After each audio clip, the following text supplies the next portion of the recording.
welcome back to the Cover 3 podcast. And we have some breaking news we got to get to right off the gate. But before we do that, let's welcome our panel. Obviously, yours truly, Dre from Dre Area Sports. I got Aaron from 49ers First Takes right here by my side. And we got Mike from SF Gold Rush. You can find him on X. You can find him on TikTok as well. Same with Aaron.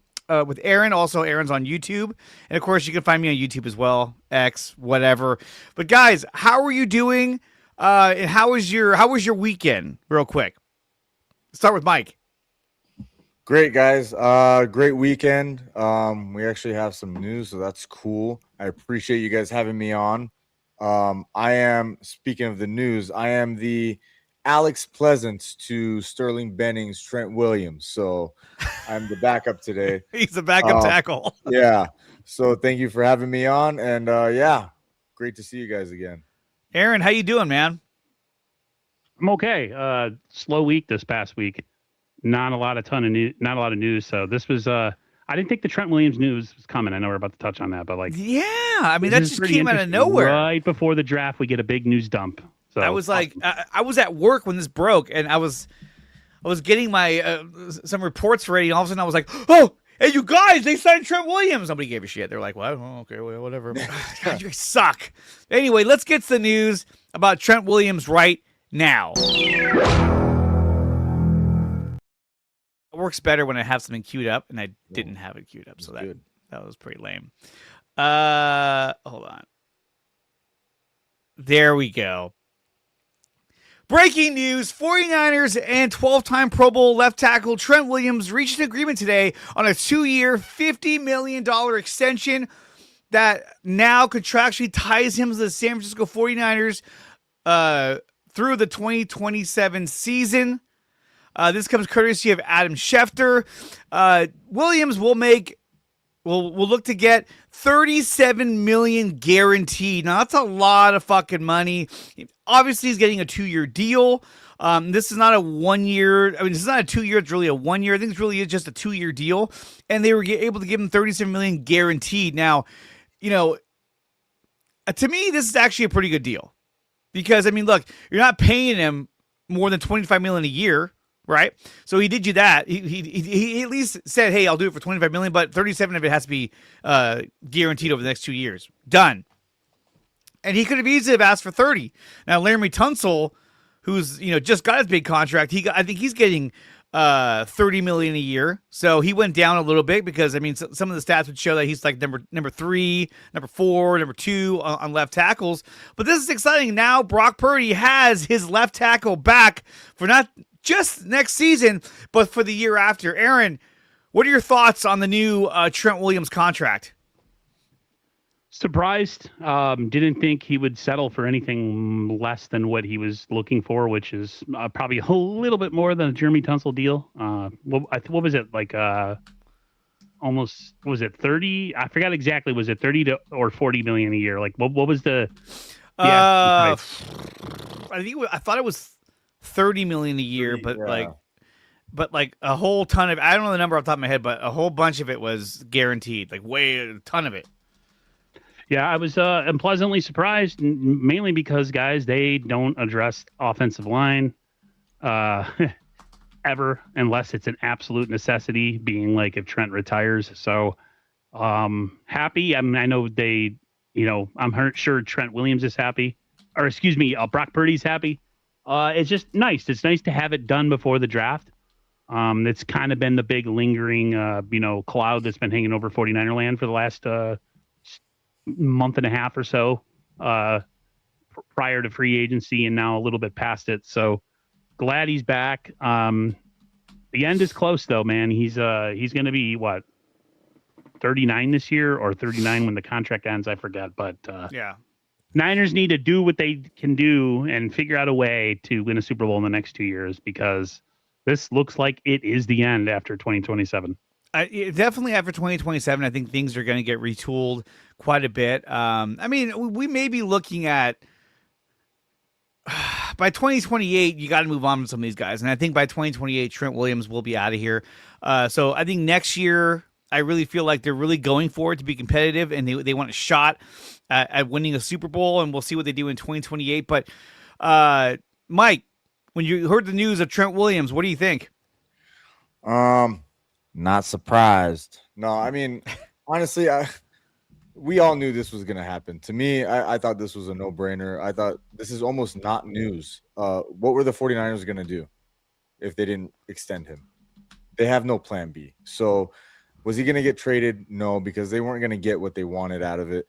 And, I think maybe Trent took a little bit less because he's probably planning on holding out next year for another extension. So I know this kind of boils down to being like almost like a 1-year deal because he's probably going to want another extension next year. But yeah. I don't know. There's nobody happier than Brock Purdy because if he was to go in with Alex Pleasance, that would have been an absolute nightmare, and that would have shot the whole trying to be a contender. Oh, Austin Pleasance? Yeah. Yeah. Look, he's a big guy. Don't get me wrong, but if he's your starting left tackle, look out. That's not good. Yeah, absolutely not. So, I mean, honestly, this is really not news to me. I'm just a little curious why they announced it right before the draft. You know what I mean? They could have kept this under wraps for a couple of days and maybe left people guessing a little bit if they were really going to try to trade up for a left tackle or whatever. I mean, it might not mean anything because I'm sure the league knew this was going to happen anyway. So I just thought it was going to happen later because Trent doesn't like to go to voluntary workouts. He doesn't like to do team meetings, all that kind of stuff. And this was a good excuse for him to stay away and then come back just for training camp. So either way, not surprised. I knew this was going to happen. Yeah, absolutely. And I'm stoked it's happening. The fact that they're bringing back Trent Williams, it solidifies the left tackle position. And they know now that, hey, look, that is something that they don't have to worry about. Left tackle is there. Unless barring any injury, he's got that covered for the next 2 years. Now, again, I do agree that even though I was saying earlier it's a 2-year deal, it's probably more like a 1-year deal. He's doing the kind of the Kevin Durant thing where it's like every year it's a 2-year deal that becomes a 1-year deal, and then they kind of restructure every year based on how he performs. So either way, they're bringing back one of the best left tackles in the league. If you don't believe me, take a look at this. And this is from Warren Sharp of Sharp NFL. He writes, Trent Williams grades by year. Okay, so we go back to 2020. He was number 1 of 83 offensive tackles. In 2021, he was number 1. In 2022, he was number 1. In 2023, he was number 2 of 84. In 24, he was number 6 of 81. Remember, he missed, I think, about 10 games that year. And then last year, he was number 3 out of 89 offensive tackles in 2025. I mean, this guy is playing at an elite level. Say what you want about his performance. The numbers speak for itself.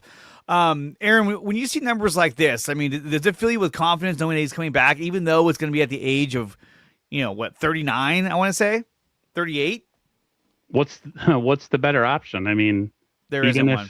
It's great, that he's had a pretty, what do you call his career has been great. He's even in his older age, he's still the best, one of the best, if not the best left tackle in the NFL. It's just, it's a short-term thing. And, I'm looking forward to, the next 2 years, and hopefully they can, like I said, they can get a chip, with him at the helm. I don't know. I don't know. Just the whole him holding out and the amount of money that he wanted. Like you guys are saying, there's no guarantee that doesn't happen next year as well. So at least for now, they have it figured out for the 2026 season. But I don't know. They have bigger fish to fry. They need to find edge help. They need to find all sorts of other help in the draft. So at least it's out of the way. I really didn't care when it was done, as long as it was done before training camp. Exactly. Because if he misses training camp, then we're going to have an injured player in like week 3 who's going to miss the season with a torn groin or something. So at least, if anything, like Mike said, he's probably going to miss all the other stuff, but he comes back for the training camp thing and prior to the season, maybe the last part of the mandatory minicamp, and then we know we're good. So I'm glad he got it out of the way, and we don't have to worry about it.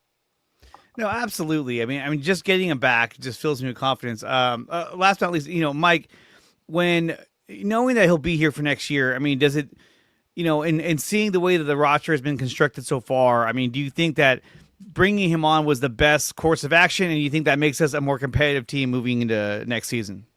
Oh, absolutely. There's no other way around it. Trent Williams he's a one of one, right? And the thing is, the Niners put themselves in this position because they didn't have a backup plan.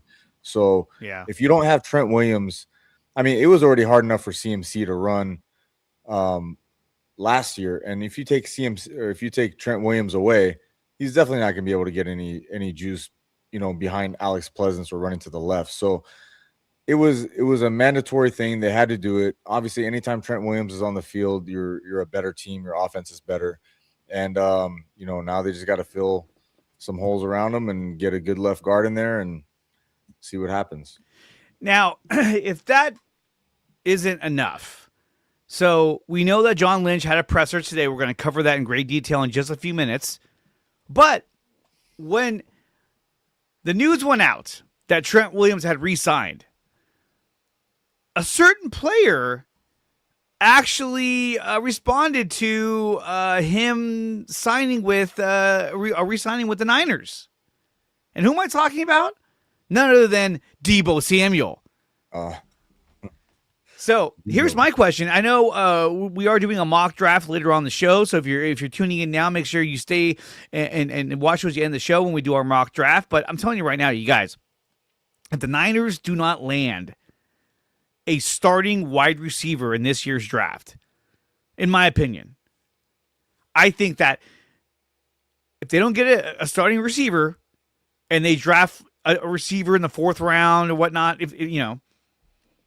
I think that opens the window for them to try to bring back either Deebo Samuel or Juwan Jennings.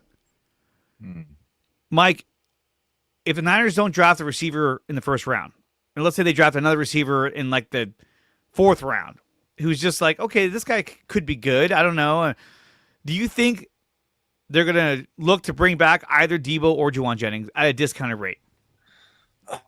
That's kind of hard to say. I mean, my initial gut feeling is no. I don't think so. But there's a part of me, I have an affinity with Deebo. All right. I love me some Deebo.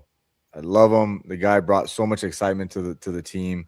And I think if you bring him back as like a 3rd option instead of the number 1 option, he can do some damage. He can, create some offensive spark. And I just don't know if that's the route they're going to go, because think about it. They got Christian Kirk. He's an older player. They got Mike Evans. He's an older player. Then you bring back Deebo. He's an older player. You would think they want to infuse some youth at that position, or at least give some guys that are on the roster an opportunity to get on the field. Because if you get Deebo in there, that takes a roster spot away or playing time away from one of the younger guys. So my gut feeling is no, that they don't do it. I mean, look, I agree with you. I get it. But here's the thing, though, is that if Kyle doesn't get the guy that he wants at receiver in this draft, I'm telling you, I can't see him saying, you know what? Let's take a look at Deebo. Let's take a look at Juwan Jennings. If they want to lower their price and come back, I know how to use them. They're familiar with Brock Purdy and my system. I think one of these guys gets a shot. Aaron, what do you think about either one of those two possibly coming back? And you think that's even an option that Kyle and John are even considering? No, I think the Niners have moved on. I don't think they're going to go backwards with either of them. Deebo being old, or just, kind of damaged goods, I guess you could say.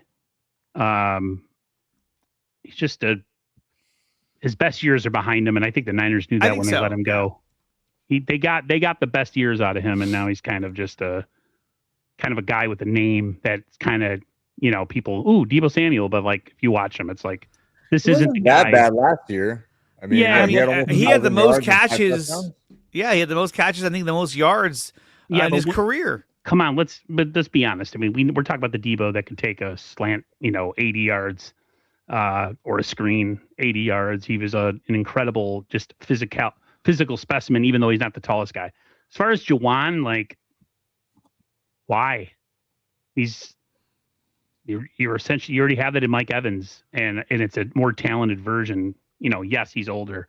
I think they're gonna land a wide receiver in the draft. I think it's going to be relatively early.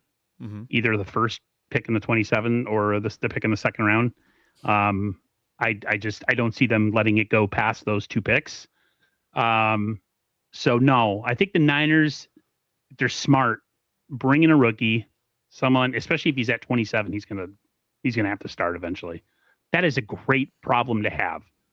Plus, you can't count on Ricky Pearsall, at least not so far. We've known that we can't hold on to him. But no, if I'm the Niners, I'm using one of my first 2 draft picks to get a wide receiver, and I'm going to say goodbye and move on permanently from either of those guys.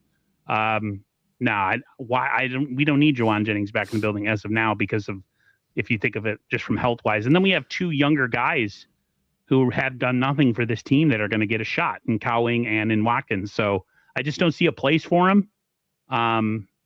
I love Juwan Jennings and everything he's done for this team, but I think the Niners said what they wanted to say with the moves that they made with the 2 wide receivers that they got in free agency. And no, I don't see any way that either of those guys come back. But I also see too that like Jacob Cowing and Jordan Watkins, like does Kyle have total confidence in them stepping up? Because right now you're looking at, Mike Evans and Ricky Pearsall as your 1 and 2. Who's your number 3? It's probably going to be Demarcus Robinson. And then you're going to have Cowing and Watkins and whoever the fuck trying to compete for that number 4, number 5 spot, right? And to me, already that sounds fairly shallow. Now, if you go in the draft and you get a guy like a Denzel Boston or an Omar Cooper Jr., which I don't think he'll make it as far as 27, a KC Concepcion, again, maybe he doesn't even make it that far. But if you get a receiver that you can start on day 1 as your number 3 receiver, then I think you're set. But I think that if the 3 or 4 guys that they want are gone, and then they're down to just like the other guys that like have potential to be good, like a Chris Bell or a Brazel, I think they'll say, okay, look, let's draft an edge rusher that wipes off the Joey Bosa idea, and we can draft a receiver later, but I need a guy in here now that has been here, that is a veteran, and that can run my offense. And to me, having like a Deebo Samuel as a number 3 receiver is a much better option. Obviously, I don't want him to be number 1, number 2, but as a 3rd receiver, a number 3 receiver, that's not that bad. Now, when you look at last season, right? Last season, you had Juwan Jennings, Pearsall, and Demarcus Robinson. Even that was a shallow receiving core, and Robinson wasn't even available the first, 3 weeks of the season? Yep. And so we had guys like Russell Gage and, all these guys running out there, trying to help out. And so I think that the Niners are like, hey, look, we got to make sure that we have depth at the receiver position, but not just depth with bodies, but depth with experience as well. And so for me, I think that if they don't land a receiver, then they're going to consider one of those 2. Are they actually going to get them? I don't know, but I think they will definitely consider and reach out to one of those 2. And out of those 2, I feel like Deebo makes more sense in terms of what Kyle is looking for. Not to mention, Deebo was the one who wanted out. Kyle and John wanted him to stay. John Lynch made the comment, we're not in the market of trading good players. But he wanted out. He wanted to go somewhere else and try somewhere else. And so, to me, if Kyle wants him back, then they're going to reach out to him and say, hey, how do you feel about coming back? Now, I don't think Deebo can demand, I want to be the first number 1 receiver, number 2 receiver. At this point, you fit into the offense where we need you. Yeah, he knows his role, I think. Yeah. Right? So that's kind of where I'm coming from. I think, like you said, Dre, having Deebo as a number 3 option or a number 3 receiver on the team, that's another weapon that adds depth. Like, it extends your weaponry, right? Like, now you have a Deebo as a number 3 option compared to, the last time he was here, he was the entire offense because everyone was hurt. Mm-hmm. I think he can still be dangerous. I just don't see them wanting to add an older player, even though this offense has lacked yak, right?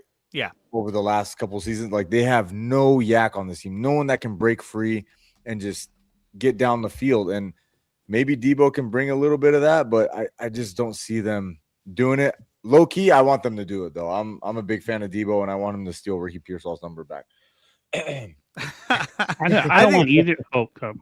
Well, I was gonna say, if Deebo does come back, I'm like, dude, you got to wear number 19. Don't go to number 1. You had a bad You got to year. have Just go back Debo. to 19. It works better. But Aaron, go ahead. I just think it's an indictment on Ricky Pearsall if they bring someone like Debo back in the building.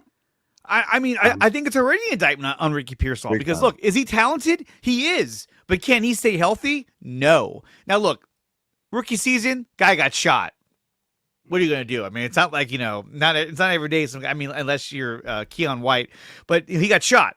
So, but year 2, he had the knee injury, and that was it. And so he hasn't proven that he could stay healthy and come back from these injuries. I think it's been a lot of bad luck for him. But early in the season, first 3 weeks before he got hurt, he was amazing, making all kinds of crazy catches. And unfortunately, his season got cut kind of short due to injury. He also had a good game against, I believe it was the Bears or the Titans. But obviously, we want to see that more on a consistent basis. So hopefully he can avoid injury. So let's talk about our good friend, Mr. John Lynch. Now, he had a presser today with the media, pre-draft presser, where he talked about a number of different things. Now, obviously, right off the bat, Matt Mayoko asked him, about the Trent Williams contract. Niners are very confident Trent Williams will play at least 2 more years, hence the $37 million guaranteed. So by giving him $37 million, what he's saying is that sort of locks him into 2 years because he's going to get $37 million regardless. So I think that's a good thing for San Francisco. And it could be a good thing for Trent Williams as well because I don't think he wants to go anywhere else. I don't think he wants to, test the waters on a different team at his age. He wants to stay where he's at. I'm going to get rid of this picture. I can't stand it. Okay. It's just too happy. He's like, they also talked about the Brandon Ayuk situation. Now, he was asked if have there been any suitors and any trade talks for Brandon Ayuk. He said there was some conversation, but doesn't expect to trade Brandon Ayuk anywhere or in or around the draft. Now that could all change on the drop of a hat, but based on what you guys have heard so far and what you guys know of the team, Mike, do you think that there's any chance they trade Brandon Ayuk, or you think that's just wishful thinking? No, I mean, there's only one team that would do it, and I don't even see them doing it because they know Brandon Ayuk only wants to play for one team. So if you're the Carolina Panthers, why are you gonna use a draft pick on a player that you don't even know if he wants to play it on your team, with your quarterback, with your organization?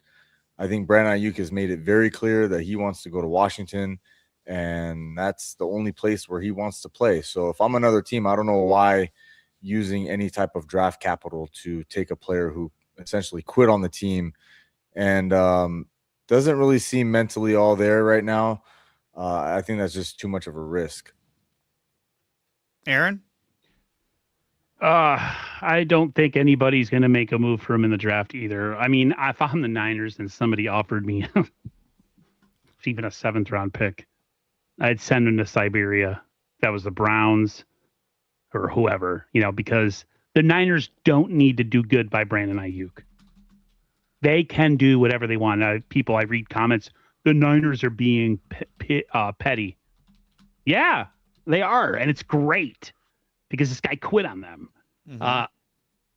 I know there was I saw a tweet that said, I don't know if it was his camp or people around him that say, he was upset he wasn't let go because he could have maybe done some things in free agency, maybe had a market for himself. And yeah, the Niners are awesome that they're not going to allow him to dictate terms.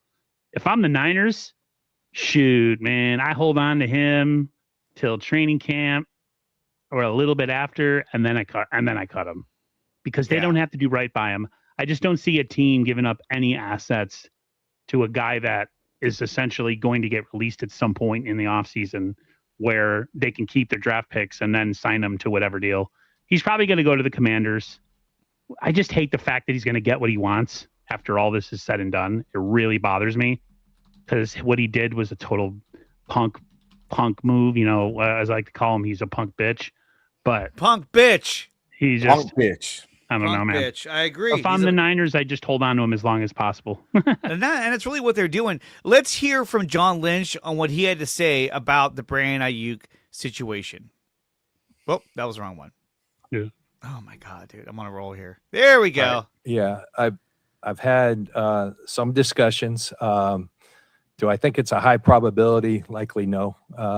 But is there a chance? Yeah, I think there's a chance. And I think, as for that whole dialogue, I think I was candid with you guys in saying at the end of the season that he's likely played his last snap for us.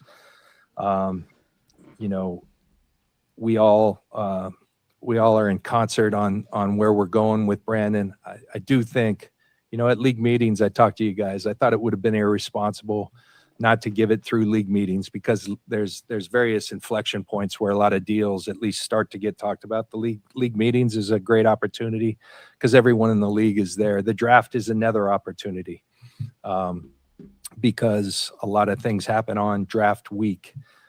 So I think we'll see it through here. We'll focus on our draft. If something happens there, great. If not, we'll reevaluate it. He's still a member of this roster right now, and we'll treat him as such.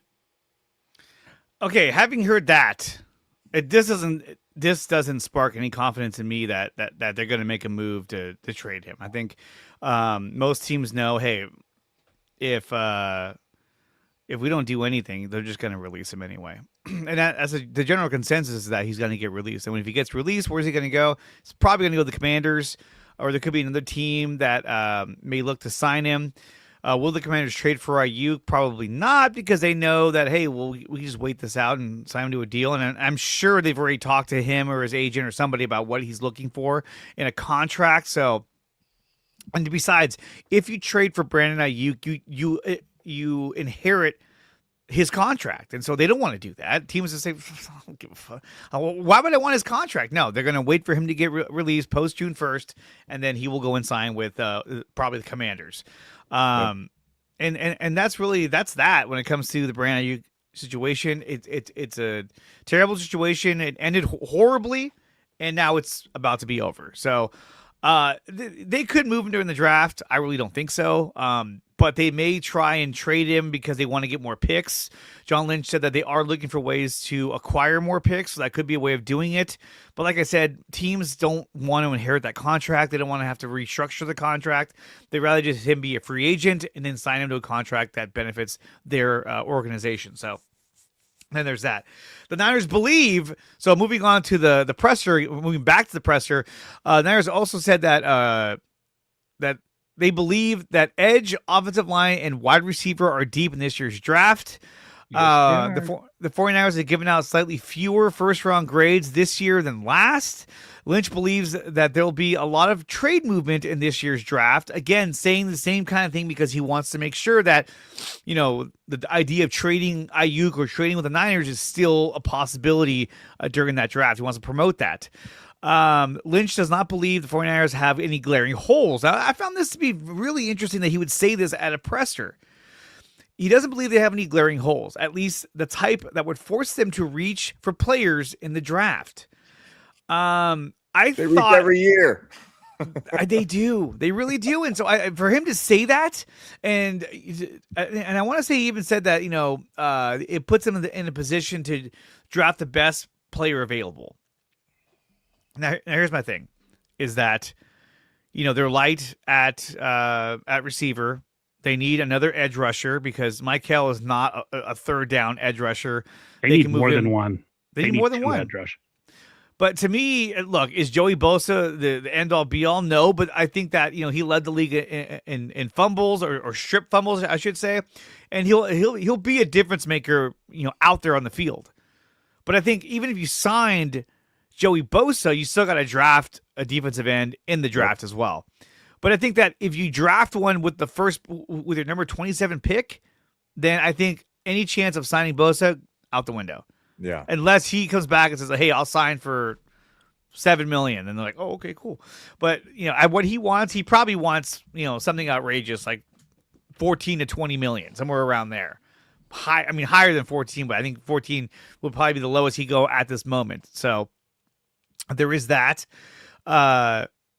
Lynch did not rule out signing vets like Joey Bosa, but says that the focus is now on the draft. 49ers will see where they are at the end of the draft. Lynch said that Joey Bosa will likely be too expensive. but he did congratulate him on his recent wedding. So again, I still feel like they've already reached out to Bosa and his representatives. They know exactly how much he's looking for and what he wants, but it's a matter of, hey, that's too expensive. We're going to wait on that and maybe circle back to this later on in the offseason. Mike, do you think the Niners should pull the trigger and try to get a guy like Joey Bosa, or should they look to add someone in the draft or two guys in the draft rather than signing Joey Bosa? Honestly, like Aaron said, they need two defensive ends. They can't just go into the season with just one more. I think they have to at least add two, maybe one in free agency, one in the draft, two in the draft. Either way, I think it has to be done. I know John Lynch is going to come out and say, oh, we don't have any glaring holes. Obviously, he doesn't want to pigeonhole and let the NFL know what direction they're going to in the draft in the first round, right? Like if he comes out and says, well, we have a glaring hole at left guard, everyone's going to be like, oh, well, they're probably going to try to get a left guard in the first round. Or, if he says, pass rusher, we definitely need a pass rusher, then everyone knows they're going to go defensive end in the first round. So I get what he's trying to say there. He's not trying to tip the hand, even though everybody in the NFL knows the glaring holes that the Niners have. So pass rusher to me is number one. They have to get somebody who can rush the passer opposite Bosa. And because you're one Bosa injury away from the whole thing just falling apart. And we saw that last year. And you cannot have that. You cannot have Sam O's and Keon Whites and Cleveland Farrell's, being your edge. And you had 20 sacks. Like that's not acceptable. You need two guys that can go and produce immediately, not project guys, not guys, late in the round in the draft. You guys, they need someone that can go get after the quarterback now. And I think that's where they're going to go round one. Aaron, what do you think? Should the Niners pull a trigger and go after Joey Bosa, or should they go after a defensive end? I wish they would have made a move earlier in free agency. Yeah, on a veteran, even a Jadeveon Clowney. I know he's whatever. I think he's still out there, isn't he? He's right now. He's just a name. But even if that was like that kind of move, like a 1-year deal for a guy like Jadeveon Clowney, would make me feel just a little bit better. Now you are pigeonholed to have to get an edge. I know John Lynch. I think you might have mentioned it earlier about the possibility of trading back. If I'm the 49ers and you think there's going to be a good amount of edge or receiver available at the 27th pick and somebody wants to come up, I would love to move back and acquire another pick, which would allow me to get my edge guy whenever it is that I pick in the first round, and then come back with an extra draft pick, whether that's in the third round or whatever, and go double dip. If I'm them, I get a straight up best player available edge rusher at whatever number they get in the first round, and then I would come back and double dip. That's when you draft the project, Mike. Yeah. Go get a project in the third round. Somebody who's like a tweener or undersized or has short arms but has some pass rush moves or whatever. Someone who is he not a first rounder based on, just his physical traits or his inability, maybe like I said, short arms. So like if I'm the Niners, I would love to see them trade back to 27 to maybe like 30. Even the last pick in the first round, acquire another pick, get an edge there or a receiver. I want edge. And then, like I said, come back to it. I would love to them to sign a veteran. John says that he feels good about the roster being the way it is right now. I'm a little scared because you're right. We're a Bosa injury away. Like, dude, you're a Bosa injury away, and they didn't address the two biggest holes that they had on the team in free agency: pass rusher and offensive line. Right, like they got smoked. Their offensive line got smoked in the playoffs against Seattle. They had 20 sacks all season, and they didn't add a pass rusher. It's just like, like what are you doing? And I just see it as like, all right, if you're not going to add a pass rusher high in the draft, then what's the plan? Like what are you doing? To me, I think they're going pass rusher first round. That's the way I see it. Could you see a situation, guys, where they're not going to show their hand now? Maybe they do something post draft where they go make a move for a guy or, Yeah, or do I mean, something. they're doing a lot of posturing now. I mean, the fact that Lynch is saying that they're comfortable in adding free agents, but but don't want to talk about it right now. They'll reassess that after the draft.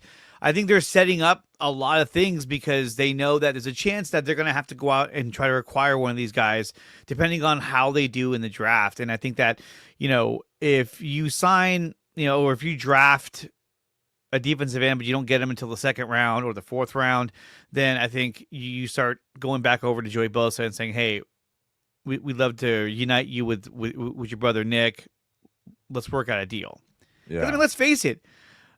At least going into week 1, week 2, knowing that they can market the Bosa brothers. You know what I mean? It's a very marketable thing that will help get butts in seats, and people are going to want to see it. I'm going to want to see it. Like, hey, let's see how they do together.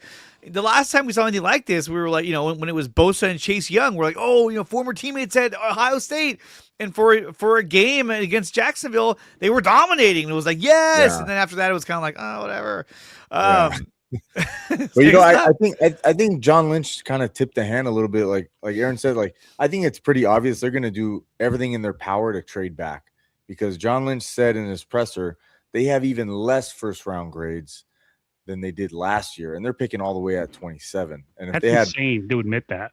And they had 20 first-round picks last year, and they're picking at 27 this year, and they said they have even less. I mean, I think that's clear as day. They're going to try to get out to get another draft. If I'm them, I get out at 27 and I go back to 30. Well, but here's the thing, though, is that I think if the right receiver is there, they will take that pick at 27. But if who they're looking for is there, they're going to do it. If that dries up, I think they're going to start making calls to try and trade back and use their second round pick as their more premier pick to select from. What if they have sorry. Go ahead. What if they look at it as their grades are similar on multiple players, and so they don't see the necessity to make a move at 27 because they still think at 30 or 31 they can get someone of equal value. I do believe when he says that he doesn't have a ton of first round grades. I really wonder what he thinks about this pass rush group. You know what I mean? Sterling made a really great case about how you could pick your poison with a lot of these guys. They're all different sizes. They're all different traits. Some have a ton of moves, but their arms are short. Or some have a great body, but they're not really a speed rusher. They're more of an edge setter, kind of like Mike Helk. There's so many different varieties of these guys. So I just wonder, do they really sit at 27 and be like, this is the best player available on board? He just happens to be an edge rusher. Let's take him. Or do they say, we can get the same guy in 3 picks and we can acquire a third rounder that we lost? I don't know. It's going to be interesting. I have a feeling they're going to trade back at 27. I don't think they're picking at 27. They need a dance partner. They need a dance partner. And I think the league knows they want to trade back. So, I mean, if they can find a dance partner, all good. But, it takes 2 to tango. Right. You're right. They're not going to just trade for trade's sake if somebody's not willing to, they're not going to just – some team's not going to blow their wad to come up and get a pick that they can get two moves or 2 picks. Mm-hmm. So we'll see. After the 4th round, they had no more picks. They have, I think they have 4 picks in the 4th round, and that's it.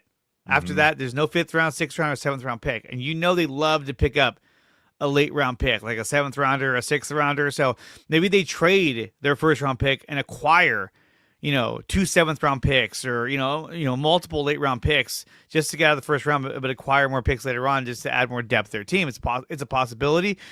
We know one thing, though, from Adam Schefter is that Mac Jones is not expected to be traded during the week of the NFL draft. To me, this is an issue because if I'm the Niners, I want to trade this guy. But then again, Kirk Cousins is already gone. He signed a massive contract to go be the starter and the guinea pig over with the Raiders and, be the punching bag until Mendoza is going to be ready because we all assume that they're going to draft Fernando Mendoza. But to me, I would have wanted to try and trade Mac Jones. Now looking at what's out there in the quarterback market, at least you know you have a guy in Mac Jones that's extremely capable of running your offense. But let me ask you guys, did you want them to try and make a trade to get something for Mac Jones? Or are you more comfortable with them keeping him on the roster for next season? Mike?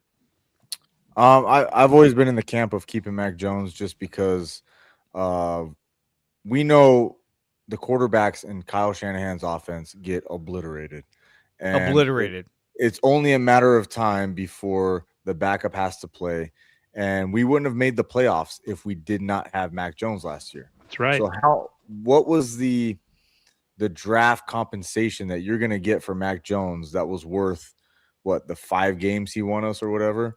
So I think you have to look at it like that. Like, you have to have a competent plan, knowing that your backup quarterback can actually win you games, because it can mean the end of your season, or it can keep you going, at least keep you afloat until your starter gets back. And I think that's worth more to me than a 3rd round pick.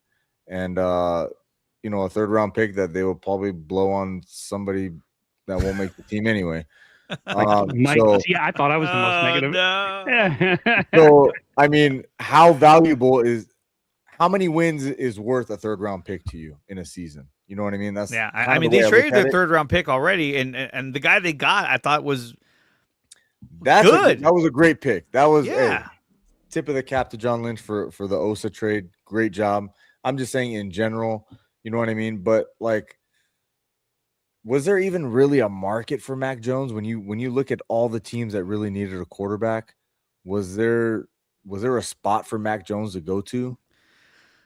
And that's the thing too, is that, is Mac Jones proven enough that you look at him and go, you know what, I can go with him as my starter next season? I don't think so. I think that for the most part, he's still an unproven quarterback. He's a slightly lesser version. I mean, maybe at this point, the same version or same level as like a Trevor Lawrence. Well, the guy came out of college, had big numbers. Lawrence obviously was number one draft pick, but they kind of have that you were good in college and you're just all right in the NFL. I mean, that drive to take the lead against the Eagles, as much as I love Mac Jones, I don't think he makes that drive. Brock Purdy had to scramble. Brock Purdy had to move. I don't know if he does the same. Hey, Peter Parker says, I think he's trying to say, add the draft capital. In the draft capital we would have gotten in return, can that pick win 5 games? I doubt it. And yeah, he helped us win 5 games. Right. He's a bridge quarterback. Yeah, I mean, Aaron, how many teams are looking at him saying, you know what, let's go with him for the next 4 to 5 years? Sterling poo-pooed on it prior to free agency about he didn't think that this Mac Jones market was going to be all that huge because there was just other quarterbacks out there that teams were going to make a move on. And then you look, before Cousins was signed by the Raiders, I thought there was a chance they would trade Mac for picks. But once that went down, I just don't see a dance partner. Yeah. And like the comment said, he's a bridge QB, kind of like the quarterback right now in Miami, Willis. I think Willis is an interesting, play for Miami because Miami, if they lose a bunch of games this coming year, they have a chance to get a quarterback at a quarterback heavy draft next year. So I don't know. If I'm the Niners, I hold on to him. Because at this point, I don't think you're going to have any value for him anyways. If somebody offers you, no one's going to offer a 3rd round pick, but I'm saying if you were to get that, I would trade him. But then again, I mean, he's a valuable asset to have, having a valuable backup quarterback. I mean, even when he did start, he was getting beat to shit. Remember against the Rams? He was like, How many times during the Rams did you think he was out? Yeah. Everybody was like, is Brock ready to come back yet? No? Oh, shit. He was like, And there was a game where, what's his name? Was it Adrian Martinez? Was that the quarterback we had? Oh, he let him come in for a snap, right? Well, yeah, but there was talk about, I think after the Rams game, that he might start, and then Mac was like, "No, I'm back. I'll play," and he played. But there was talk that he might have to start the 3rd string. So we'll see what happens. But yeah, I think that Mac Jones is probably going to be here for next season. Looking more at the notes, he did mention that Lynch on Raheem Morris. He says he's a bundle of energy. He's curious. He's insightful. There's guys who drain the room, and then there are guys who give the room energy. Morris has said he'll throw a pool party if Niners draft certain players. So already we know that Raheem likes certain players in this draft, and he says, if you draft this guy, we're throwing a pool party, right? That's a weird thing to say at a press conference. I know. What? And it's a weird thing to say in general. Like, let's throw a pool party. Like, Grown men, 12? grown men go to pool parties? That's kind of weird. You can That's have, what I'm saying. Like, my 10-year-old would, but I don't know about an adult. Maybe there's a lot of alcohol involved. Man, like, what's happening? So, with that being said, I mean, look, it definitely shows that Raheem is definitely giving his input in on the draft, which could mean it could be a huge signal that they're going to look to draft a pass rusher with that number 27 pick if the right player is there. So something to think about. He also mentioned this on the 49ers 2025 draft class. Looking back at last year, he says, I do believe that we're going to look at back at last year's draft class and feel really good about what we were able to accomplish. You got to give these things a couple of years. I will say their last draft was, I think, really, really good. Their last two drafts have been pretty good. He also mentioned that when it came to Osa Odigizua, Lynch believes that Osa is going to impact us in all facets of the game. So I don't think that Osa is going to be a guy that they're going to be constantly rotating in and out. I think this is a guy who's going to be like almost an every down defensive tackle. Him next to what's his name, Alfred Collins. But I think they want to add depth at defensive tackle. So there are some guys in the draft they could look to add, but we'll see how that kind of plays out. And this one I want to talk about because especially when it comes to Aaron, Lynch says the 49ers hydrotherapy facility upgrades currently under construction will be a significant positive in injury prevention and recovery. Me and Mike are like, right. Oh, he also did mention too that he believes that their location in Silicon Valley is advantageous when it comes to leveraging AI to improve their operation. Lynch said, just like the rest of the world, if you aren't using it, you're already behind. Maybe he's using ChatGPT and being like, hey, who should I draft next? We don't have to go through the draft process of looking up players. We'll just use ChatGPT. Yeah, that's it. Well, it might be an improvement from what he's been doing. So right. Watch, the Niners smash the draft this year, and we find out that they use ChatGPT. Whatever works. Okay. Whatever that means you can fire John Lynch. You don't even need him anymore. I know. So I did want to talk about another topic that it's somewhat related to the Niners, but not exactly.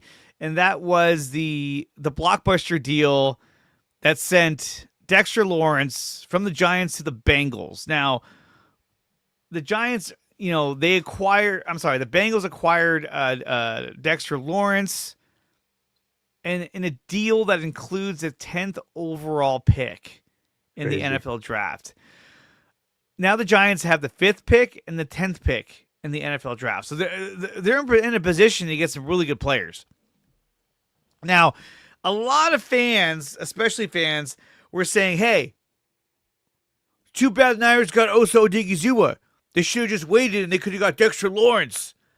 Look, Lawrence is a badass, but not for the 10th pick. But they got the 10th pick. Yeah. Do you think that would have worked with the 27th pick? Fuck no. They'd have been like, oh, hey, that's cool, dude. Whatever. Even if you said, okay, look, I'll give you my first round pick and next year's first round pick. Then they may have considered it, but getting a 10th pick and you already got the 5th, there was no real shot the Niners were ever going to land Dexter Lawrence. I know a lot of fans wanted the Niners to be aggressive and go after him. I just didn't see an avenue in which that really made sense for San Francisco. So, and this makes sense for the Giants. I think the Bengals are morons for making this trade. Yeah. This makes no sense. You had Trey Hendrickson. You could have traded Trey Hendrickson, yet you hung on to him for no reason. And then just to let him walk away in free agency. And then what do? You have a 10th pick in the draft, which you could have drafted another edge rusher. You could have drafted anyone at number 10 that had value for the next 4 to 5 years. Instead, you trade that guy, or whoever that guy was going to be, for Dexter Lawrence, who you now have they signed a 1-year extension, so they have him for 3 years. But he's making like $30 million a year. It doesn't make any sense. That's why they're a poverty franchise and the lowest B. And so my question is this: is getting Dexter Lawrence on the Bengals defensive line, does that put them over the edge? By adding him, are you saying, you know what? Now that we got him, we got a shot to get to the Super Bowl? Absolutely not. Absolutely not. No, not on any like putting fucking planet in this goddamn universe. It makes no sense. This whole trade, when I saw that, I was like, what? Like, why? It made no sense to me. Made no sense. You just said you let Trey walk for absolutely nothing. You got nothing in just to return. sign Lawrence and give up your 10th round pick. Like you're in a win now. Like, hey, it's all or nothing. Maybe they feel they're in all or nothing because Joe is going to ask for a trade next year and he's going to be like, I'm out. Like, this is a wrap. I don't know. I don't see the logic, but I think they're ran horribly, and thank God I'm a Niner fan because it could always be worse. Oh, it really I've always can. told you that. I've always told you that, Mike, when we get upset all the time. I would say we could be the Bengals or the Jets. The Bengals are an absolute mess. The Bengals should have traded Trey Hendrickson last season. I mean, the Niners would have made a move, and they probably could have got like a third-round pick out of the Niners. That third-round pick that we traded for Oso Odigizua, that would have been Trey Hendrickson. Now, granted, he'd be a free agent. You'd have to re-sign the guy, which the Niners probably would have made that a priority. But at the end of the day, if they would have traded for Trey Hendrickson, now he was hurt all year, so it didn't make a difference. If he was healthy, I'd be a little more pissed about it. But the way that this was handled with the Giants, I just don't get it. The Giants fleeced the Bengals, in my opinion. Absolutely fleeced them. And then I don't know if you guys saw the report that he wanted out because he knows John Harbaugh runs a very tight ship and he's like a lazy dude who doesn't really participate in practice very much and he only shows up on game day. So he definitely would have been a 49er then because the Niners practice so hard they hurt players. Him and Trent would have been driving together. Let's go. Well, Trent's an old man. Dexter, he's still somewhat. I think he's 28. Younger. Yeah. Can I say something? Did you see the report that some players complain on the Ravens that they practice too hard in Baltimore with the Yeah, I saw that with the coach, Ravens ex-coach really? Harbaugh. John Harbaugh. I like teams that practice somewhat at game speed and try to simulate things because I think it makes for you being ready on game day.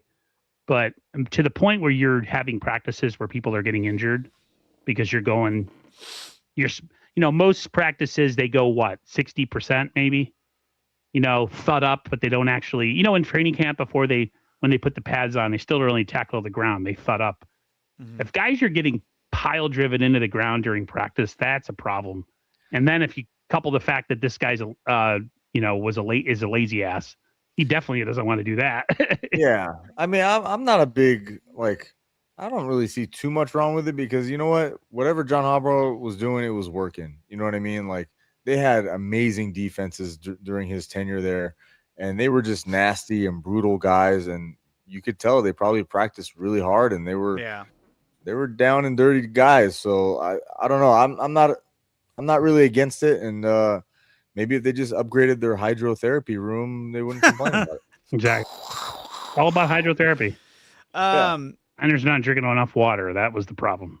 So let me ask you guys about this. Look, I know this has nothing to do with the Niners, but it was a hot topic that I just wanted to bring up to you guys. Hot topic. And I thought, you know what? Let's do it. I want to talk really quickly about Diana Rossini and Mike Vrabel. And I'm going to keep it real simple. I don't want to get into the whole politics of whatnot, but obviously she stepped down from her job. It's a bad look. Typically, it's a worse look if you're a woman than you are a man because they're like, oh, big playa. When it's a woman, like, oh, that's the opposite. But do you think that there should be some kind of repercussion on Mike Vrabel, who's currently focused on the draft right now? Because apparently the ownership doesn't give a shit. They're like, oh, you were caught in that? Kraft is like, how'd you get caught? Yeah. What did you guys think about the whole Diana Rossini story? with her and Mike Vrabel. Mike, I know. oh, go ahead. Go ahead, Aaron. I'll let you I take know. I know that there's reports that she's done favors for people, certain sexual favors to get a lead on a story or whatever. And that it was a private investigator, I think, by her husband. That was why there was a camera there spying on them. And if you listen to her press clippings or sound bites from her, she's a weird chick, man. She's always kind of poo-pooing on her husband. She says she doesn't take a lot of pictures. And if her husband was hotter or something, she would. Just like you hear the stuff come out of her mouth. You're not surprised that her morals are, pretty shaky.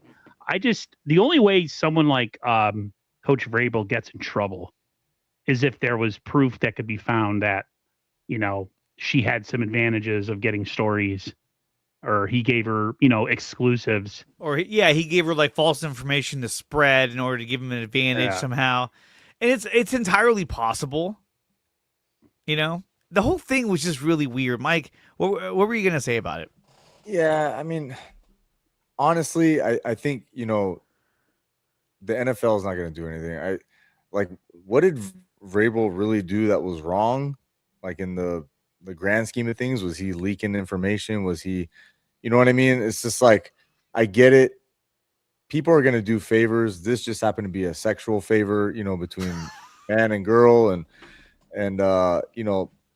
people are going to do what they can to get scoops. And I think, she was using what God gave her, and she's a low moral person to do it that way. But I mean, what did Vrabel really do that was, yeah, when it comes to football, he's a married man. He's a married man. I'm saying he should have been doing that to begin with. I get what you're saying. Of like legality of like, his team and the NFL. Obviously, morally, that's a whole separate issue. I'm just talking about for him to get in trouble as far as like, was he leaking stuff? Like, what could he leak that wasn't public information? You know what I mean? I just don't know what they can really go after. I think they're just more mad at him that he got caught, because I'm sure a lot of people are doing it. Honestly. Well, and on top of that, and I could be wrong, but from what I understand, the husband of Diana Rossini was privy to this. Like, he suspected her of doing this, so he hired the private investigator who took those pictures and then leaked them, because he was like, F you. And I'm sure now they're on their way to getting a divorce. But Strawberry says he's a coward for letting her take the fall. Media is crucifying her, and yet he receives a free pass. Now, I agree. I do agree. But if you're Mike Vrabel, if I'm Mike Vrabel, I'm not even talking about that. I'm like, dude, I want nothing to do with that. And here's the thing, too. If you're the Patriots and your team got to the Super Bowl, they're probably like, dude, we don't want to lose this guy. Now, if he had a crappy year and they didn't make the playoffs, who knows? Maybe they change their mind. They're like, hey, we're going to be parting ways with you. You're toxic now. And he has no hand to play. So it could be. But it's interesting, to say the least, about the whole situation with the Niners team. Okay, let's move on, because obviously it's not really even Niner news. There is some breaking news that I did want to share with you guys right now. And here it is. Austin Pleasance has officially signed his exclusive rights free agent tender. He'll be back with the team next season at about a little over $1 million. Oh, wow. That doesn't make it okay. No, it doesn't. But so I brought this up because I know, well, Mike brought up Austin Pleasance earlier in the show, so I wanted to let you know, hey, he's coming back. He's coming back, baby. All right. We're going to see more of that. More breaking news. Mike Evans has announced that he will be wearing number 5 with the San Francisco 49ers. Now, obviously, when we see 5, who do we think of? Most of us think of Trey Lance. Others think of Jeff Garcia. I think of myself, as that's the number I used to always pick. But Mike Evans will be wearing number 5 on the roster. Now, because of that, at today's presser, they did talk to Brock Purdy about that. So let's go to that right now and see what he had to say. We didn't get to that point. He hasn't asked me yet or anything. So, 13, I feel like for me is my number. So you'd have to ask, or you have to put a big price tag on it. But I think at the end of the day, we both want to win, and whatever it takes is what it takes. But he hasn't asked me. So he hasn't asked him for his number, and he's not going to, because I mean he already announced that he's gonna be wearing number 5. But wouldn't that be weird if he's like, "Hey, what's up, Brock? Hey, so I really want that number." Like, Yeah. Brock's like, "I guess I can go back to 14, 12." You can tell he's smiling too, because he's like, "Oh man, that would be really awkward if he did that." Yep. And obviously he's not going to. And that's kind of a tough thing to say, to your new quarterback. "Hey, what's up? By the way, I want your number." Oh, Yeah. I don't think he that also would had go over this. pretty well. He also had this to say about George Kittle going out and recruiting Mike Evans. Let's take a listen to this. Are you kidding me? And then up on George's weight room, he's got a Mike Evans jersey. So I was just like, all right, sick. Throw to this guy, big old receiver. And then obviously just what he's done, in his career, the 1,000 yards per season thing. Just the quarterbacks that he's played with Tom Brady and Baker. For me to be able to now throw to him, man, it's an honor. Can't wait to go to war with that guy. Are you kidding me? And then up on George's. Oh, all right, again. That's breaking news. Well, I'm just letting you know what number he's wearing, and then we're talking about what Brock said at the facility today. Lori. I know. She's like, "What am I watching here? Where's Sterling? Where's Sterling? We're doing our best without him." Okay, I'm trying. So that pretty much sums up all the big news that was talked about at the presser today.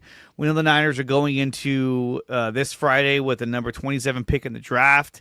I believe, is it this Friday or this Thursday? Thursday. This Thursday with number 27 pick in the draft. Now it's tough because you want to get the best player available. Now, is that going to happen? We'll see, where the Niners rank who's the best player available.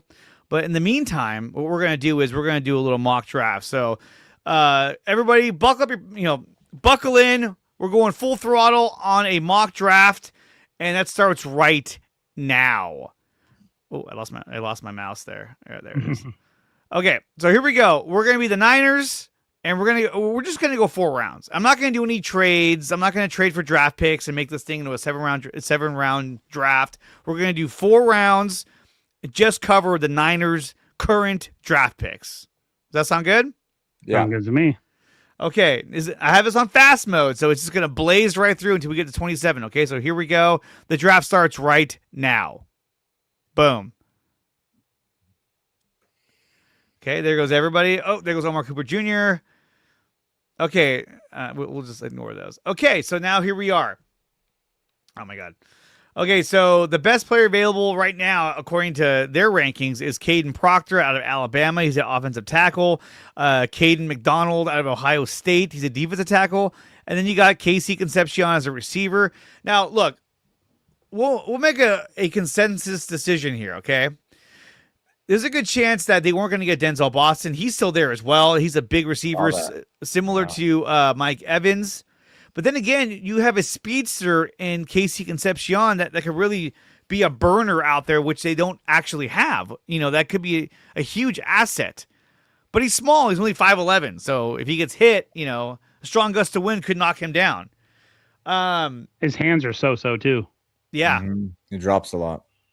But he's incredibly dynamic, and that's why he's ranked at 25 as opposed to Denzel Boston, who's ranked, like 33 or 32.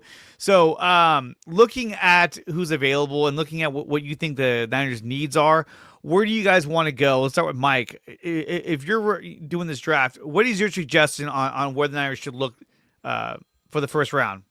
Wow, that Denzel Boston kind of threw a wrench in things, but yeah, that's very tempting right there. Mm-hmm. But I am a big proponent of the line. I know Caden Proctor, for him to fall to us there, I would be very tempted to take him, honestly. A lot of these mock drafts have him falling that far. But to me, I don't know if D tackle or offensive tackle is really where I want to go. And I don't know if Caden Proctor is going to be the heir apparent to Trent Williams. Mm-hmm. How about you, Aaron? What do you think? Yeah, I'm going to stay away from tackle. Casey Concepcion, he has average hands, not a big catch radius. Oh, I'm So- really intrigued by Denzel Boston at 27. I Even though am I too. want edge so bad. I mean, look how far down the line edge is on that particular list of players. Mm-hmm. And looking at his traits here, his instincts is 8.4, hands 7.7, physicality 6.8. His size is what plays against him at a 4.1, as he's only 5'11 and 196 pounds. So he's not a huge guy. He weighs about he weighs more than I do, but not by much. And I'm not a big guy. I'm only 5'7". So looking at that, and then of course we go to traits. His prospect grade is at 87.5. If we look over at a Denzel Boston, he's at an 87. He's at an 85.5. But he's a 6'3" receiver, 212 pounds. This is your typical X receiver. It's what Mike Evans is coming in here to do. So you could say, hey, we draft this guy. This guy could be, could take over for Mike Evans when Mike is done playing. Yep. And I think that, look, if you don't get a receiver in the first round, I don't even think you bother to draft one, because there's only a few guys that I want, and most of those guys are going to go early in the draft. If Omar Cooper Jr. lands, ends up becoming available, then I would take him. But if it's me, I'm taking Denzel Boston. Same. Denzel, yeah. I would take him over KC. Yeah. Absolutely. Mm-hmm. Casey might be more of a stretch the field kind of gadget guy, while I think Denzel Boston, you With want the more him. complete, I was going to say, with the more complete receiver room, like if you weren't in such a need to get a guy that essentially could take over for Mike Evans when he leaves, and you could spend a 27th pick on a Percy Harvin, Debo light playmaker, but they need someone who's going to come in and eventually take over. I mean, it's a 3-year deal, but it's really a 1-year deal for Mike Evans. Strawberry says, I'm done with gadget guys. Same, Strawberry, same. Gadget guys are great.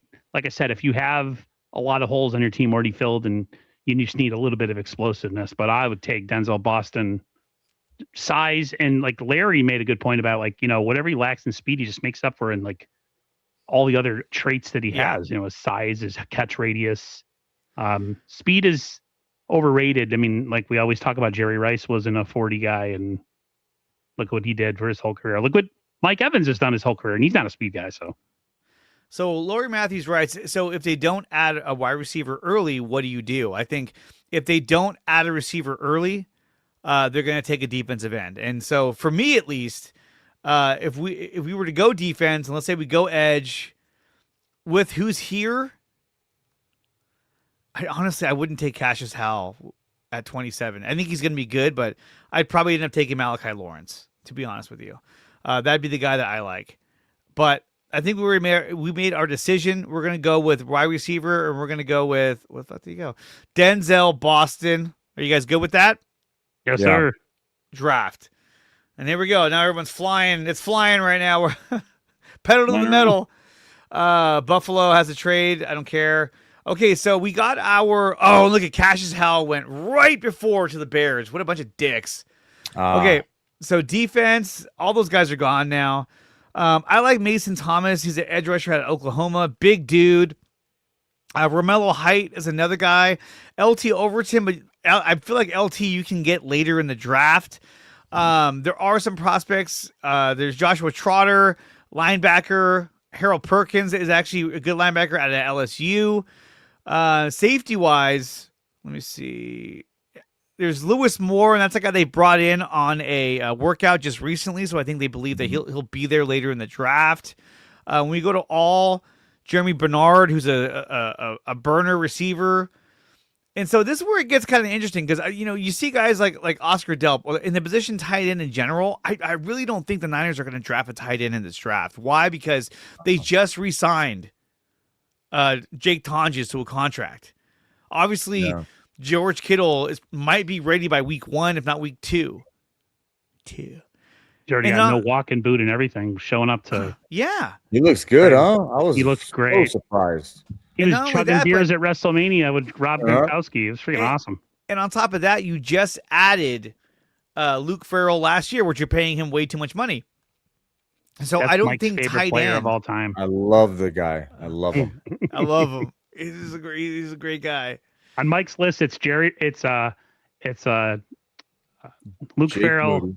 Oh, Jake Moody, then Jerry Rice and Joe Montana, right? yeah, of course. Um, I think we need more help at the edge. Same.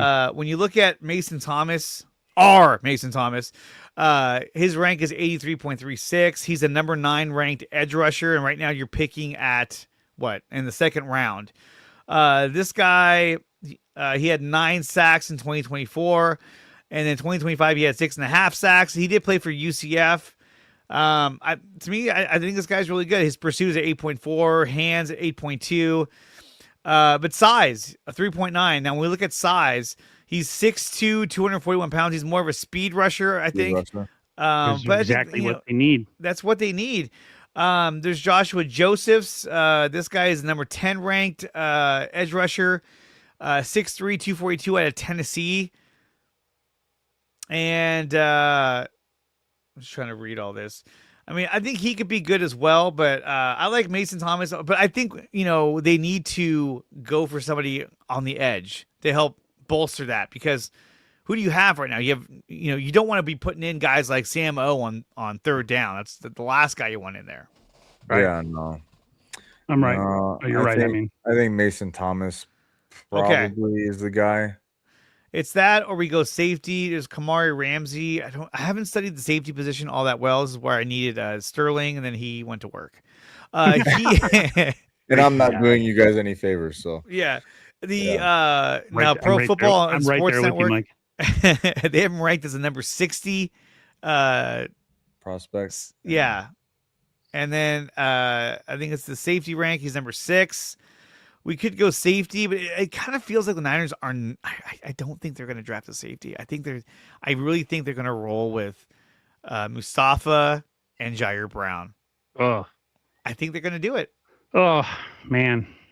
Are you guys good with the defensive end, like Mason Yeah, Thomas? Mason. Let's do it. All right, so boom, done. Now we got to wait until the 4th round, and then we get all these picks again. So now we get to wait. Everyone's going. A lot of offensive linemen. A D tackle just went. Okay, here we go. That's a good trade right there, but we're not going to do trades. Okay, so when we go back to all, there's a cornerback in Chandler Rivers. To me, look, another position the Niners need to upgrade is they need another running back. Obviously, we have Jordan James. You have Christian McCaffrey. But outside of that, your running back room is pretty shallow. Yeah, Patrick Isaac Taylor. Orlando, but he's really fat now. Yeah, Isaac Horrendo. Oh, Yeah. God, what happened to him? I don't know. Get some Dude. poon, dude. He's got that nice looking poon. He's just doesn't care my anymore. He's God. just like, hey, He's you gained want like to go some 40 Mexican pounds. food? Let's go. So there's the corner position. We're looking over at defense. You could go safety. Lewis Moore is there. That's the guy they did bring in for a workout. He's a senior out of Indiana. And I think he played for Indiana. And they won the championship last year as well. So that's pretty good. He's at safety. He's ranked number 9. So, I mean, this could be an option as well. I wouldn't mind taking a safety, but I don't know if they will. Out of all the positions available, I think for me, I like Keon Black. He played for Indiana. He's a running back. We need another running back behind Jordan James, because if McCaffrey gets hurt, you got to have another Not prospect. taking a running back early in the 4th. I think it's too early. Yeah, you I could would go with rather- Romello I'd rather Height. get them in like the last. I'm going either safety. I'm either going safety or I'm doubling down and going edge again. Yeah, either safety or Romello.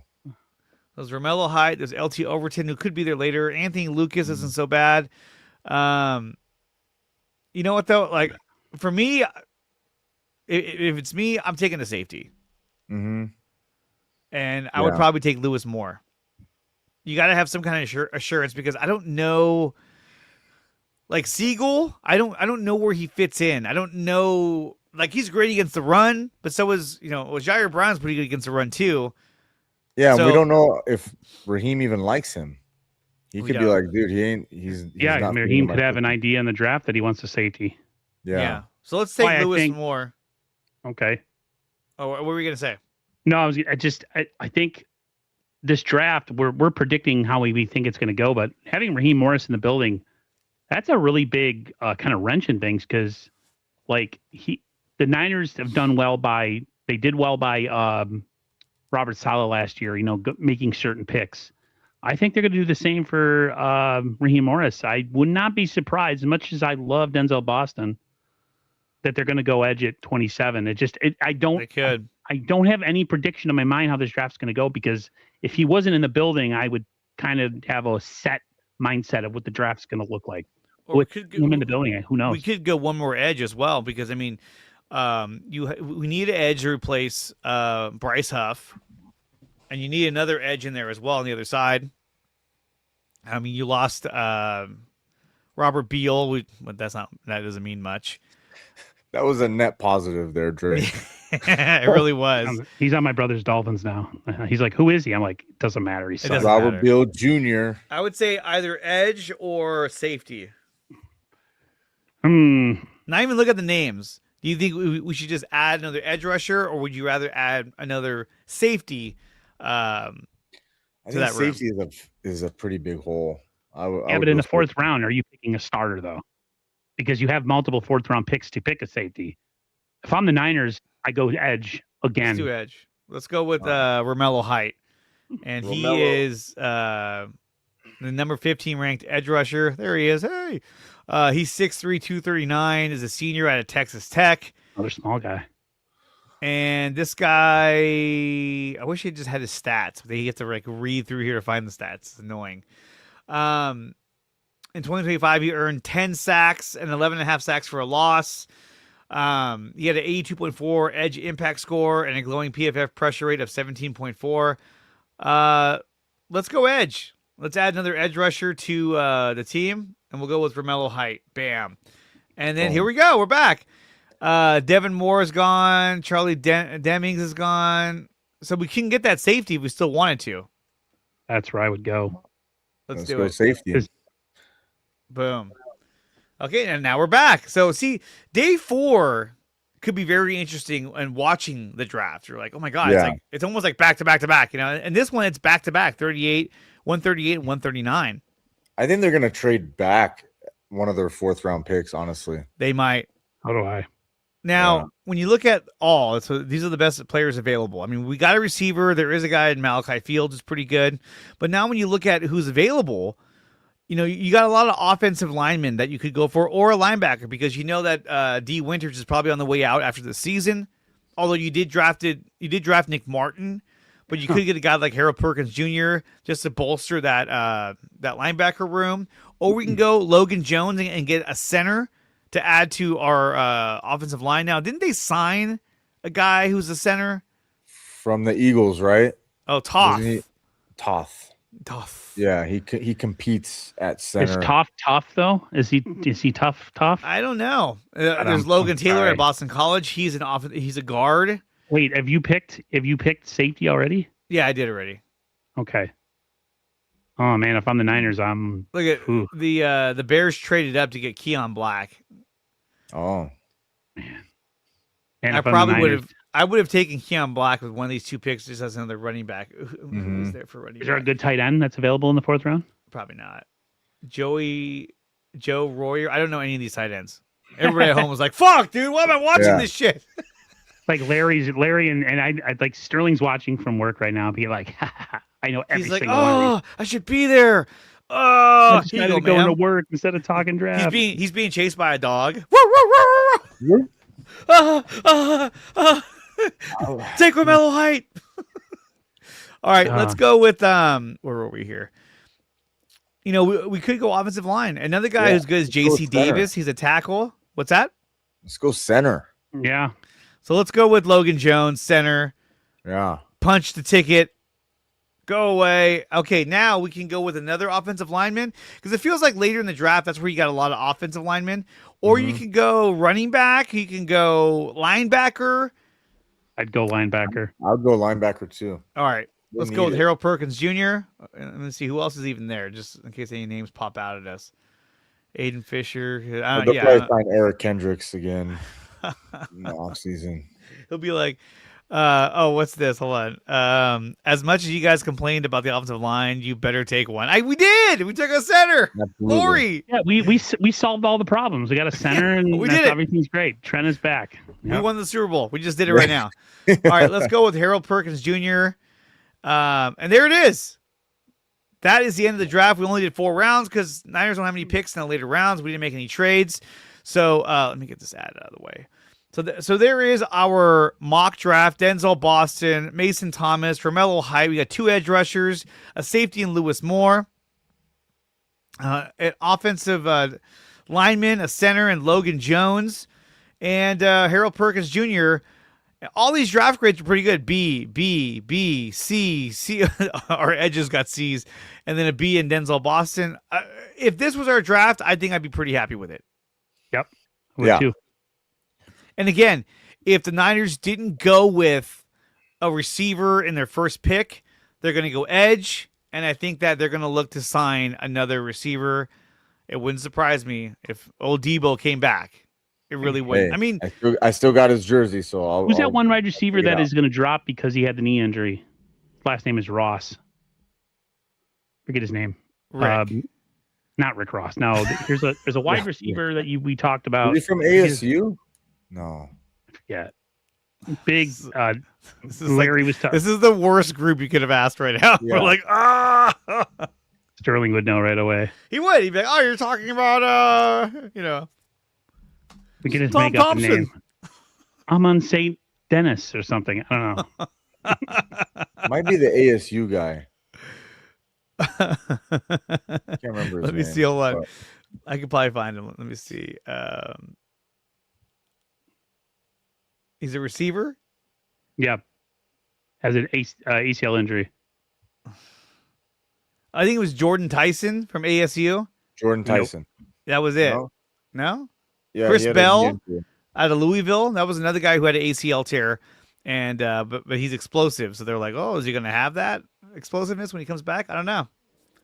Akeem Mesdor is another guy I like a lot, but he wasn't even available. But I think, to me, that's where they're going to go. They're going to go receiver, and then they're going to go edge. And then, like Mike was saying, they might trade back with some of those 4th-round picks and just try and get more late-round picks. Yeah. Aaron's frozen with a smile. I'm looking up stuff. He's like, do you have that thing where if you're looking at a different screen, it freezes? It does. I think that's what's happening right now. Yeah, because that happens to Sterling all the time. He's like, it's going to get frozen. Well, I have 17 tabs open, so Well, there's your problem there. not literally 17 tabs, but a lot. I know the receiver I'm talking about. I just can't think of his name.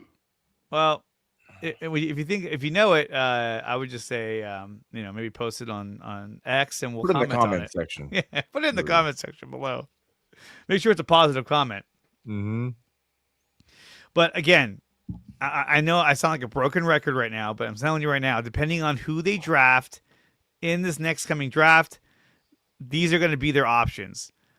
If they get a receiver, no Debo. If they don't get a good defensive end, then they're going to get Joey Bosa. I think these are their fallbacks. If they don't get a good defensive end, then they're going to get Joey Bosa. If they don't get a good receiver, then they're going to grab Debo Samuel. That's just how I feel. Because I think Kyle wants what he thinks is a for sure thing in his offense. He knows what he can do. I think the He wide knows how to receiver play is it Chris Bell? Chris Bell. I said that out of Louisville. He said had a torn ACL. That was the receiver I was talking about. Yeah. Some guys that were like Larry were mocking him if he was available later. Like Well, you yeah, wouldn't go up because go ahead. because you wouldn't go for him early because of the ACL. Yeah. You're not going for that guy in the first round. But if that guy, like say a guy like that dropped, or the Niners had an idea he could drop into the 3rd round, I think the Niners do something. Aaron, Finesse him. they're definitely going to get Chris Bell if he's there in the 1st round. We have hydrotherapy. Right. Come on, dude. I mean, see, you know The what substation will sad reverse thing- his injury. Yes. The sad thing about that is, Mike and Dre, it's not out of the realm of possibilities. And then John will try to sell us on the fact that, you know what I mean? Like, that's just how it always works. We joke about it now, but it very well could happen. And we'd be like, oh my God, they actually drafted him. They could. They very well Yeah. could. So we'll see how that shakes out. But guys, that's going to do it for the show. I want to thank Aaron. I want to thank Mike for coming out, delivering a fire stream. The Niners agreed to terms with Trent Williams on a 2-year deal for $50 million with $37 million guaranteed. That was the big news of the day. We just did our mock draft. Definitely check that out. I think we did a really good job. Just saying. B- grade, baby. We did B- good job. grade. John Lynch. I'll take that. I'd rather have an A, but whatever. But C's and B's get degrees. So hey. Boom bomb. Yeah. All right, Aaron. Where can they find you and all your content? 49ers First Takes, of course, on YouTube, Instagram, TikTok, and X. Definitely hope me and Mike might be doing some sort of reaction, depending if he's in town, to the pick on Thursday. Might just come on like a couple picks before and talk about it, and then that would probably be the stream. Yeah. I think we could go an hour talking about draft picks and maybe talk about other teams. But yeah, that's where you can find me. All right, Sorry. Mike. Yes, I am on YouTube here at SF Gold Rush and on TikTok at 4th and Gold. Check it out and show support. Appreciate it, guys. All right, and you can find me over on YouTube at Joy Area Sports, on X at Joy Area Sports, and on YouTube and and on Instagram and Facebook at Joy Area Sports. If you want to support all of our channels, just go there and hit subscribe. That's the best way to do it. And make sure you smash the like button on whichever stream you're watching this on, and that helps the algorithm pick up the stream and help circulate the whole thing.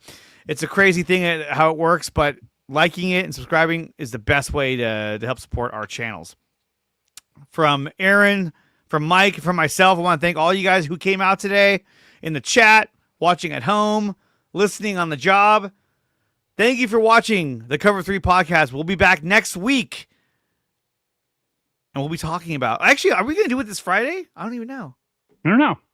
I don't know. We may do it this Friday, doing a reaction to the first round of the NFL draft. If we could get Sterling to stay home. Yeah. Don't go back to work. Right now, Sterling's still being chased by the dog. He's looking for the dog biscuits that are in his pouch, and for some reason they're gone. I used them all. It's like a Jack Love you, Russell Sterling. chasing him. All right, guys. We will see you guys possibly this week. If not, we will definitely see you next week for an all-new episode of the Cover 3 podcast. We'll see you guys later. Go Niners. Peace. Peace.